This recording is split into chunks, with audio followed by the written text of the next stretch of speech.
اریدُ وصالہ ویرید حجری فاترک ما یرید لما ارید فاترک ما ارید لما یرید.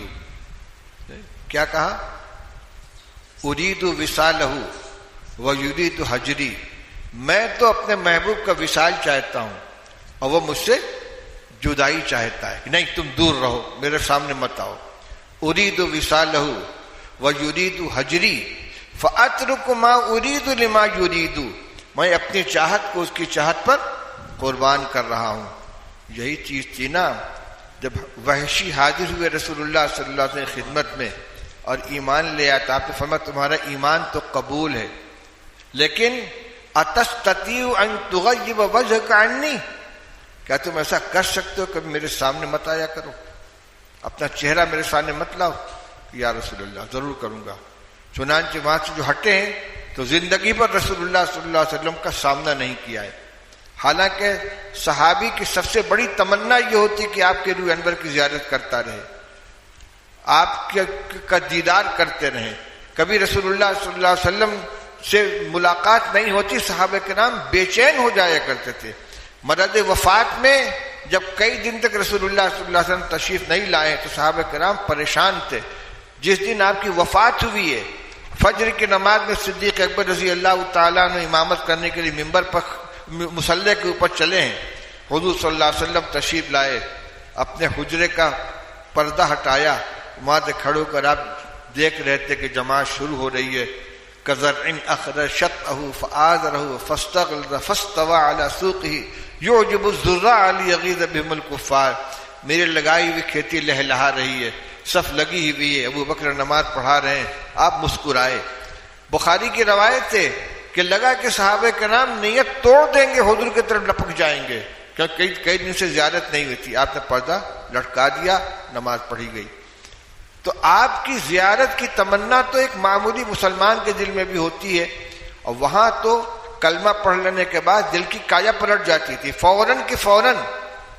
جہان کفر و باطل میں نہ اس نے کچھ خلل ڈالا، محبت پاش نظروں سے ہر ایک کا دل بدل ڈالا. کلمہ پڑھتے ہی دل کی کایا پلٹ جاتی تھی.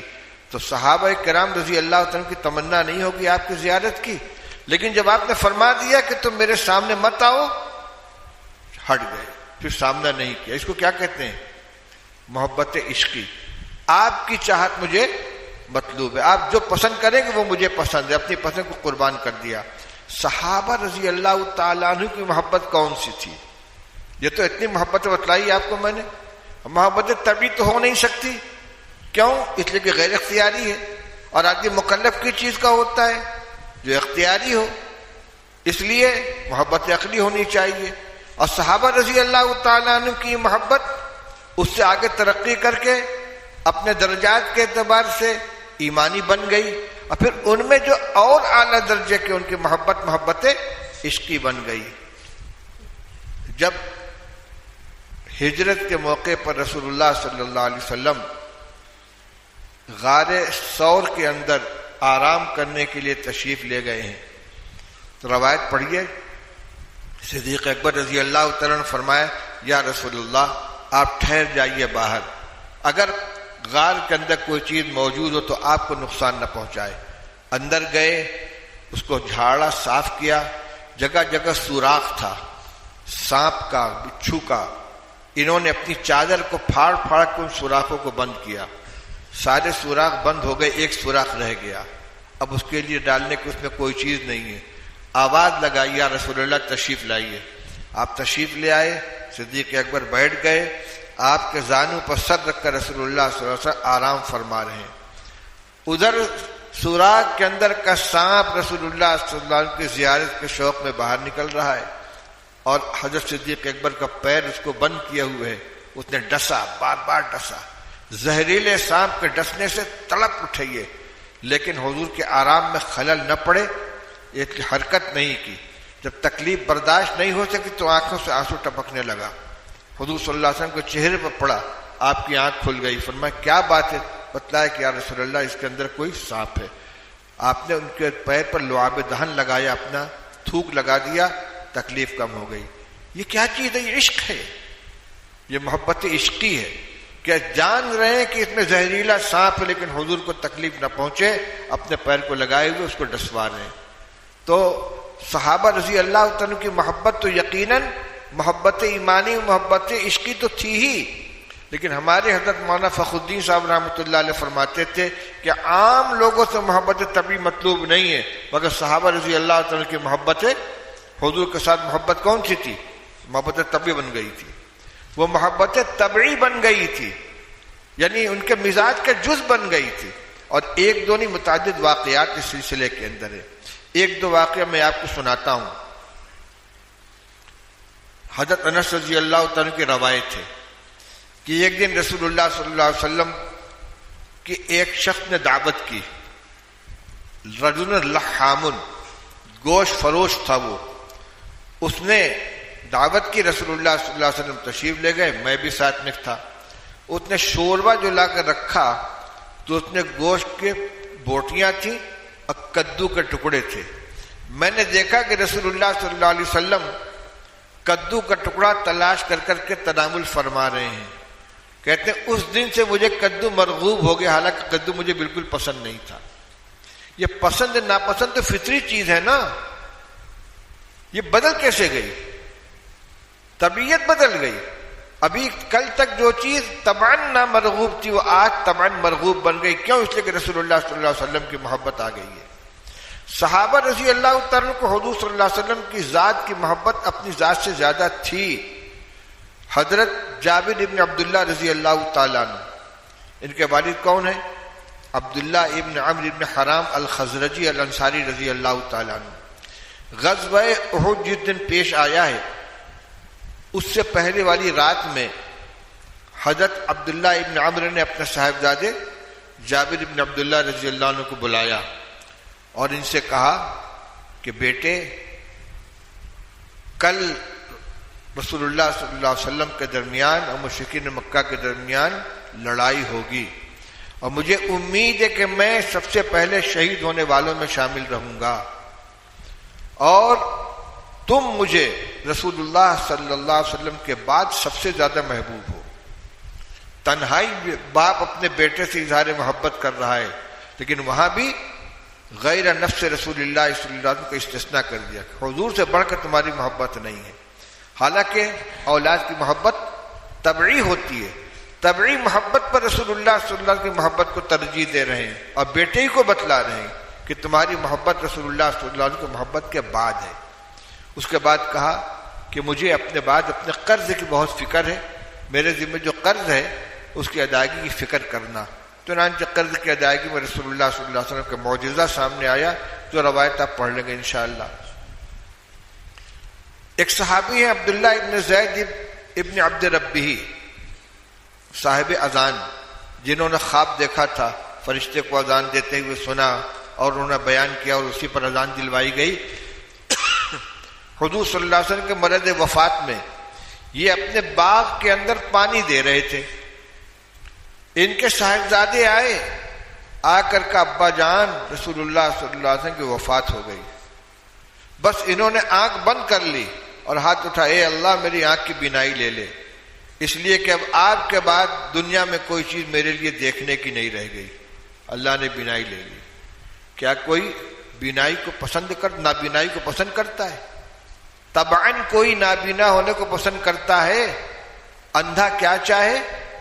دو آنکھیں۔ مثل مشہور ہے، اندھا کیا چاہے؟ دو آنکھیں۔ اسے اندھے سے پوچھے دنیا کی سب سے بڑی دولت کیا ہے؟ کیا بتائے گا؟ آنکھ۔ یہ اپنی آنکھ کو قربان کر رہے ہیں۔ کیوں؟ حضور صلی اللہ علیہ وسلم کو جب دیکھ نہیں پائیں گے تو اس آنکھ کا اور کیا کام رہ گیا؟ تو طبعی طور پر اپنی مرغوب ترین چیز کو قربان کر رہے ہیں رسول اللہ صلی اللہ علیہ وسلم کے اوپر۔ اور سناؤ، غزوہ خیبر سے واپسی کے سفر میں رسول اللہ صلی اللہ علیہ وسلم نے حضرت صفیہ رضی اللہ عنہا سے نکاح فرما لیا تھا، اور جب مقام صحبہ میں پہنچے ہیں تو وہ پاک ہو چکی تھیں۔ وہیں پر آپ کی رخصتی ہوئی اور پھر اونٹنی پر سوار ہو کر آپ آگے روانہ ہوئے۔ آپ نے اپنی ہی اونٹنی پر حضرت صفیہ رضی اللہ عنہا کو آپ نے پیچھے سوار کر رکھا تھا، اور آپ کے پیچھے پیچھے حضرت ابو طلحہ انصاری اپنی اونٹنی پر سوار تھے اور ان کے ساتھ حضرت انس بیٹھے ہوئے تھے. ایک مقام پر پہنچ کر رسول اللہ صلی اللہ علیہ وسلم کی اونٹنی کو ٹھوکر لگی. جو ٹھوکر لگی تو اوپر سے وہ ہودج گر گیا جس پہ رسول اللہ صلی اللہ علیہ وسلم تشریف فرما تھے. حضرت صفیہ بیٹھی ہوئی تھی. حضرت ابو طلحہ نے دیکھا کہ رسول اللہ صلی اللہ علیہ وسلم اونٹنی پر سے گر پڑے ہیں. انہوں نے اپنے کو گرا دیا, اترے نہیں, کودے نہیں, گرا دیا اپنے آپ کو. ایک لمحے کے لیے توقف کرنے کی گنجائش نہیں تھی کہ اونٹنی کو بیٹھاؤں اور اتروں یا قاعدے سے کودوں اپنے کو بچاؤں. حضور کو گرتے ہوئے دیکھ کر غیر اختیاری طور پر اپنے کو گرا دیا اور دوڑتے ہوئے پہنچے کہ یا رسول اللہ چوٹ تو نہیں لگی؟ آپ نے فرمایا اپنی امی کی خبر لو. یہ چادر لے کر بڑھے اور جا کر حضرت صفیہ کے اوپر ڈال دیا ہے. اپنی ذات کی محبت سب سے اوپر ہوتی ہے کہ نہیں ہوتی ہے؟ لیکن یہاں حضور صلی اللہ علیہ وسلم کے گرنے کو دیکھ کر اپنے کو گرا دیا. یہ مثالیں دی تھی ہمارے حضرت مولانا فخر الدین صاحب رحمۃ اللہ علیہ نے یہ بتلانے کے لیے کہ صحابہ رضی اللہ تعالیٰ عنہ کی محبت تو فطری تھی. غزوہ بدر میں حضرت ابوبکر صدیق رضی اللہ تعالیٰ عنہ غالباً انہی کا واقعہ ہے. ان کے کوئی بیٹے دشمنوں کے ساتھ تھے, بعد میں مسلمان ہوئے. یہ حضرت ابوبکر کا, یہ کسی اور صحابی کا واقعہ ہے. انہوں نے کہا ابا جان بدر کے میدان میں آپ میرے نشانے پر آ گئے تھے, اگر میں چاہتا تو آپ کو قتل کر دیتا, لیکن باپ ہونے کی بنا پہ میں نے چھوڑ دیا تھا. انہوں نے کہا خدا کی قسم اگر میں تجھے دیکھتا تو میں تجھے ضرور قتل کر دیتا, کیونکہ تو رسول اللہ صلی اللہ علیہ وسلم کے مقابلے پر آیا تھا. کیا کوئی باپ اپنے بیٹے کو قتل کرنا چاہتا ہے؟ کیوں قتل کر رہے تھے؟ حضور صلی اللہ علیہ وسلم کی محبت میں. تو صحابہ رضی اللہ تعالیٰ کی جو محبت تھی محبت طبعی بن گئی تھی. لیکن عام لوگوں سے جو محبت کا مطالبہ ہے یہ کون سا ہے؟ یہ محبت عقلی کا, محبت ایمانی کا ہے. علامہ حضرت مولانا محمد زکریا صاحب رحمۃ اللہ علیہ نے الابواب التراجم میں نسائی اور ابو داؤد کے حوالے سے عبداللہ ابن عباس رضی اللہ عنہ کی ایک روایت نقل کی ہے کہ مدینہ میں ایک صاحب تھے نابینا. ان کی ایک ام ولد باندھی تھی جس سے ان کو اولاد بھی تھی. وہ بدبخت رسول اللہ صلی اللہ علیہ وسلم کو برا بھلا کہتی تھی. یہ اس کو منع کرتے تو مانتی نہیں تھی. ایک دن اس نے رات کے وقت رسول اللہ صلی اللہ علیہ وسلم کے شان میں کچھ گستاخی کی. یہ اٹھے, کدال لی اور اس کے پیٹ پر حملہ کر دیا, اس کے پیٹ کو پھاڑ دیا, اس کے اوپر لگ گئے, پیٹ پھٹ گیا اور خون بہا, اور غالباً وہ حاملہ تھی, ایک بچہ بھی باہر نکلا. صبح کو اس کا چرچا ہوا, رسول اللہ صلی اللہ علیہ وسلم مسجد نبوی میں لوگوں کو جمع کیا اور فرمایا کہ میرا تمہارے اوپر جو حق ہے میں اس کا واسطہ دے کر تم سے مطالبہ کرتا ہوں کہ جس شخص نے یہ کام کیا میں سامنے آ جائے. وہ نابینا صحابی لڑکھڑاتے ہوئے آئے اور آ کر آپ کے سامنے بیٹھ گئے. انہوں نے واقعہ بیان کیا, یا رسول اللہ وہ بدبخت آپ کی شان میں گستاخی کرتی تھی, میں برداشت نہیں کر سکا, میں نے ایسا کر دیا. روایت میں موجود فَأَحْدَرَ دَمَهَا, رسول اللہ صلی اللہ علیہ وسلم نے اس کے خون کو حدر کر دیا, اس کے خون کا بدلہ نہیں. اس کو اس لیے کہ جو شان رسول میں گستاخی کرے اسلامی شریعت کے اندر اس کا بدلہ کیا ہے؟ قتل ہی ہے. وہ اور کہنے لگے یا رسول اللہ ان لی منہا ولدین کاللؤلؤتین, اس باندی سے مجھ کے 2 بچے ہیں جو موتیوں کی طرح بڑے خوبصورت ہیں, اور بچوں کی ماں سے بڑی محبت ہوتی ہے. حضرت عائشہ رضی اللہ تعالی عنہا کو حضرت خدیجہ رضی اللہ عنہا پر بڑی غیرت آتی تھی, جتنا رسول اللہ صلی اللہ علیہ وسلم کو تذکرہ کیا کرتے تھے. بعض دفعہ حضرت عائشہ نے کہی بھی یا رسول اللہ وہ بوڑھی کب کی جا چکی ہیں, آپ کو اللہ تعالیٰ نے ان سے اچھی بیویاں عطا فرمائی ہیں, آپ انہیں کا تذکرہ کرتے رہتے ہیں. آپ نے فرمایا ان سے مجھے اولاد بھی تو ہے, جتنی اولاد حضور صلی اللہ علیہ وسلم کی ہے, 4 صاحبزادیاں اور آپ کے جو صاحبزادے ہوئے ابراہیم کے علاوہ باقی سب حضرت خدیجہ سے. آپ یہ ان لی منہا ولدن, میری اولاد بھی تو انہی سے ہے. تو بچوں کی ماں سے بڑی محبت ہوتی ہے. یہ ام ولد تھی ان اعمیٰ کی, لیکن حضور کی شان نے گستاخی کی تو برداشت نہیں کر سکا، پیٹ پھاڑ دیا اس کا. یہ ایک عام آدمی تھے، ان کا نام روایت میں موجود نہیں ہے. تو صحابہ رضی اللہ تعالیٰ عنہ کے یہاں تو یہ چیز ناقابل تصور تھی کہ حضور صلی اللہ علیہ وسلم کی شان میں کوئی گستاخی کرے اور اس کو برداشت کر لیا جائے. حضرت شیخ رحمۃ اللہ علیہ نے یہ مسئلہ اٹھایا ہے اور اس کے بعد انہوں نے فرمایا کہ میرے والد مولانا محمد یحییٰ صاحب رحمۃ اللہ علیہ کی رائے یہ تھی کہ مسلمانوں کی محبت طبعی اور عقلی دونوں کا مجموعہ ہے. طبعی محبت مغلوب ہوتی ہے لیکن بوقت تقابل ظاہر ہو جاتی ہے، مغلوب رہتی ہے لیکن بوقت تقابل ظاہر ہو جاتی ہے.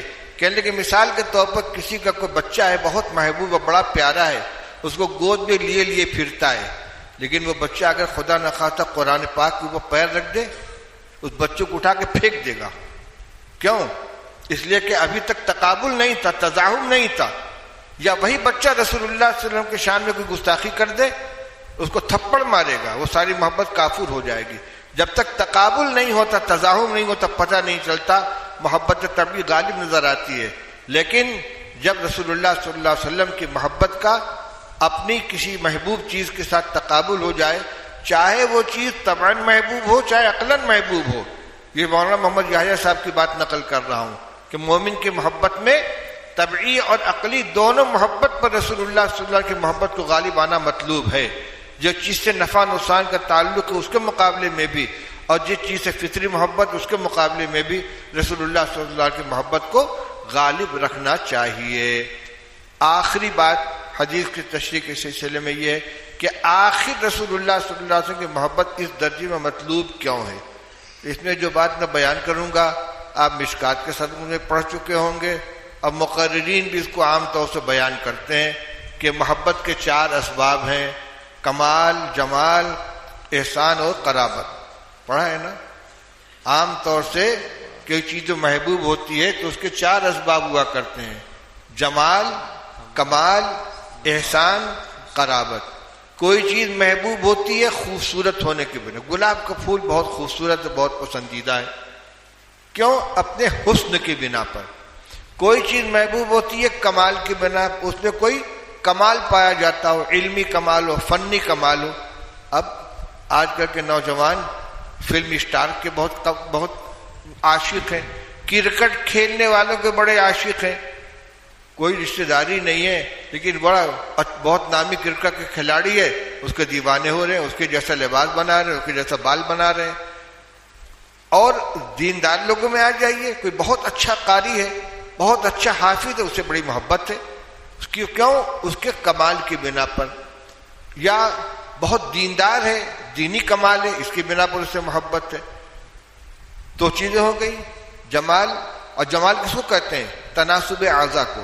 تمام اعضاء کا متناسب ہیئت کے اوپر ہونا. رنگ روپ یہ کمال حسن کی چیز نہیں ہے. کوئی سانولا بھی حسین ہو سکتا ہے اور سفید رنگ والا بھی بدصورت ہو سکتا ہے. تناسب اعضاء یہ کمال، یہ جمال ہے. اور کمال معنوی بھی ہو سکتا ہے، ظاہری بھی ہو سکتا ہے. تیسری چیز ہے احسان، کہ کوئی کسی کے ساتھ احسان کر دے تو اس کو اس کے ساتھ محبت ہو جاتی ہے. چاہے وہ احسان جسمانی ہو، چاہے مالی ہو، چاہے علمی ہو، محسن سے محبت ہوتی ہے. الانسان عبد الاحسان. مفید الطالبین کے جو جملے ہیں شروع میں، اس میں ایک جملہ یہ بھی، الانسان عبد الاحسان. بندہ تو احسان کا غلام ہوتا ہے، جو جس کے ساتھ احسان کرے گا وہ اس سے محبت کرے گا. اور آخری چیز قرابت، رشتہ داری کی بنا پر محبت ہو جاتی ہے. باپ سے محبت ہے، ماں سے محبت ہے، بیٹے سے محبت ہے. جس میں ان 4 اسباب میں سے کوئی ایک سبب پایا جائے اس کے ساتھ محبت ہو جاتی ہے. صرف جمال کی بنا پر، صرف کمال کی بنا پر، صرف قرابت یا احسان کی بنا پر. اور جس میں ایک سے زیادہ اسباب اکٹھا ہو جائیں، قرابت بھی، احسان بھی ہے، رشتہ دار بھی ہے اور محسن بھی ہے، یا رشتہ دار بھی ہے، محسن بھی ہے اور بڑا صاحب کمال ہے، اور اگر اس کے اندر جمال بھی پایا جائے تو 4 اسباب اکٹھا ہو گئے. ہم دیکھتے ہیں تو رسول اللہ صلی اللہ علیہ وسلم کے اندر 4 اسباب کا محبت موجود ہیں اور 4 اعلیٰ درجے کے محبت ہیں. آپ کے جمال کا کوئی مقابلہ ہی نہیں ہے. برا ابن عازب رضی اللہ تعالیٰ فرماتے کہ 14ویں کی رات میں میں رسول اللہ صلی اللہ علیہ وسلم کے چہرے کو دیکھ رہا تھا اور چاند کو دیکھ رہا تھا اور مقابلہ کر رہا تھا کون زیادہ حسین ہے. خدا کی قسم رسول اللہ صلی اللہ علیہ وسلم کا چہرہ چاند سے زیادہ خوبصورت نظر آ رہا تھا. حضرت عائشہ رضی اللہ تعالیٰ عنہ کا جملہ مشہور ہے، معلوم نہیں سند کے ساتھ ثابت ہے کہ نہیں ہے، کہ زنان مصر نے یوسف علیہ السلام کو دیکھا تھا تو اپنی انگلیاں کاٹ لی تھی. اگر میرے محبوب صلی اللہ علیہ وسلم کی زیارت کرتی تو گردنیں کاٹ لیتی اپنی. آپ کے جمال پہ اللہ جل شانہ نے پردہ ڈال رکھا تھا، حجاب ڈال دیا تھا، آپ کا حسن کھلا نہیں ہے.